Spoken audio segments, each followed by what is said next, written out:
regardez cette fille. Elle trouve de l'argent, elle prend l'argent sur la voie, et elle se transforme immédiatement en un balcon contenant de l'argent. En réalité, c'est un marabout qui a fait ce genre de gris-gris. Aussitôt, un garçon aperçoit la scène. Il sursaute. Ce garçon tenait une Bible à la main. Furieux, il s'avance pour demander ce qui ne va pas. Le marabout était tellement content parce qu'il voyait beaucoup d'argent, et c'était son souhait. Il chantait, il dansait, il sursautait de joie parce qu'il possédait maintenant beaucoup d'argent. Le petit s'approche du marabout. Arrivé à son niveau, il le salue. Aussitôt, le marabout crie sur le petit. « Toi, quitte là! Tu cherches quoi ici, gamin?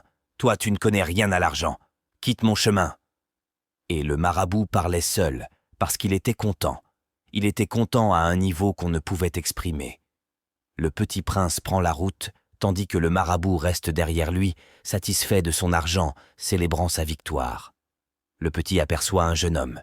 Il l'arrête et dit « Grand frère, sauvez-moi, j'ai un petit souci. Vous voyez ce monsieur derrière moi? Vous voyez ce qu'il tient en main ?» C'est la vie d'une femme tout entière qu'il a réduite en quelques secondes. Une femme avait trouvé des billets sur la voie et a voulu les ramasser. Elle est devenue un balcon rempli d'argent. « Sauvez-moi !» Le monsieur arrête immédiatement le marabout et lui pose la question. « Monsieur, où avez-vous trouvé cet argent ?» Le marabout, d'un seul mot, répond. « Tu es fou, tu es fou. Comment peux-tu me demander où j'ai trouvé mon argent? Moi, j'ai mon propre argent. Si tu n'es pas fou, que tu es intelligent et bien éduqué, tu ne devrais pas me poser cette question. C'est mon argent, il m'appartient. » Et ce n'est pas à un gamin qu'il faut croire. Ce petit te parle et tu prends déjà ce qu'il dit au sérieux? Foutez-moi le camp, toi et ce gamin. Vous ne comprenez rien à la vie. Il dit au jeune homme, « Tu me vois là, et tu peux dire que je suis un ritualiste ?» Le jeune homme répond, « Non. » Le marabout continue, « Alors méfiez-vous, vous les jeunes d'aujourd'hui. Moi, j'ai mon propre argent, et vous m'accusez. Méfiez-vous et quittez mon chemin. » Le marabout, après les avoir insultés, reprend sa route sans calculer personne. Le petit, pris de peur, voit que la situation dégénère. Il se demande quoi faire, puis il prend la route et court. En fuyant, il aperçoit un agent de sécurité à côté. Il lui explique tout ce qui s'est passé. Aussitôt, le marabout apparaît aussi sur les lieux. L'agent de sécurité arrête le marabout. « Bonsoir, monsieur, comment allez-vous » Le marabout répond « Je vais très bien. Que puis-je pour vous » L'agent de sécurité donne immédiatement des ordres. « Petit, dis-moi ce que tu as vu. » Le marabout réagit. « Qui es-tu, toi?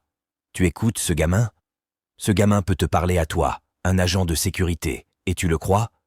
Alors c'est du n'importe quoi. Faut-il porter cette tenue juste pour tromper les gens ?» L'agent de sécurité réplique « Vous avez le droit et l'audace de me parler de cette façon? Une fois de plus, je vous donne des ordres au nom de l'uniforme que je porte et au nom de l'armée. Je vous ordonne de vous expliquer une bonne fois pour toutes, sinon ce qui arrivera vous étonnera. » Le marabout répond « Cet argent est à moi.